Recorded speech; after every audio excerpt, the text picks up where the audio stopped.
Hi, my name is Eli, and we'll be reviewing the Weasley's Wizard Wheezes. First, let's talk about the owlery.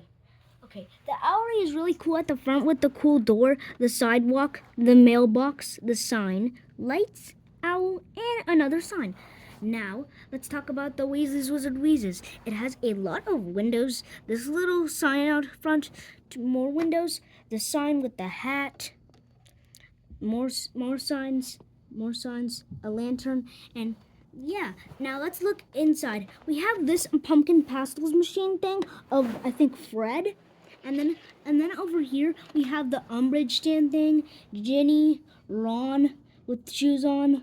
Then we have George or Fred or George, this girl, Hermione, this other girl, a guy in the wheelchair that's just literally named a wizard, and yeah.